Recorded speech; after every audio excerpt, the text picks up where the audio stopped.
প্রতিশোধ মানুষের মনে কখনোই পরিবর্তন আনতে পারে না, বরং ক্ষমা আর ভালোবাসায় মনে পরিবর্তন ঘটাতে পারে। পৃথিবীতে তোমার ভালোবাসা ছড়িয়ে দাও, দেখবে পৃথিবী তা ফিরিয়ে দিবে হাজার গুণ বাড়িয়ে। এমনই চমৎকার একটি গল্প শুনতে চলেছে আজ, তো চলো ভিডিওটি শুরু করা যাক। মফস্বলের এক ছোট শহরে থাকতো এক বালক, নাম তার আরিয়ান। সে ছিল খুব শান্ত, অন্তর্মুখী, কিন্তু তার ভাবনার জগৎ ছিল বিশাল। একদিন শহরের পুরনো লাইব্রেরিতে সে এক রহস্যময় বই খুঁজে পায়। বইয়ের নাম ছিল অদৃশ্যকালের চিঠি। বইয়ের শুরুতে লেখা ছিল, এই বইতে যাদের নাম লেখা হবে তাদের কাছে যাবে এমন এক চিঠি যেটা চোখে দেখা যায় না, কিন্তু হৃদয়ে অনুভব করা যায়।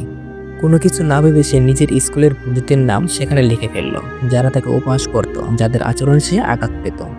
ওদিন হঠাৎ আশ্চর্যজনক ঘটনা ঘটল। সেই বন্ধুরা হঠাৎ করে এসে তার কাছে ক্ষমা চাইতে লাগলো। কেউ বলল, রাতে ঘুমাতে পারেনি, মনে হচ্ছিল তুমি কাঁদছো। আরেকজন বলল, আমি তোমার জুতা ছিঁড়ে দিয়েছিলাম মজা করে, কিন্তু আজ নিজে জুতা হারিয়ে ফেলেছি। তাদের চোখে অদ্ভুত এক অনুশোচনা ছিল।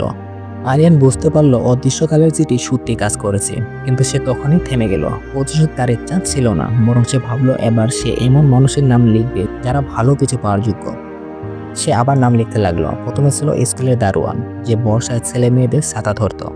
ক্লাসের সেই মেয়ে যে নীরবে সবাইকে সাহায্য করত, এবং তার মা যে নিজের খাবার বাঁচিয়ে তাকে খাওয়াতো।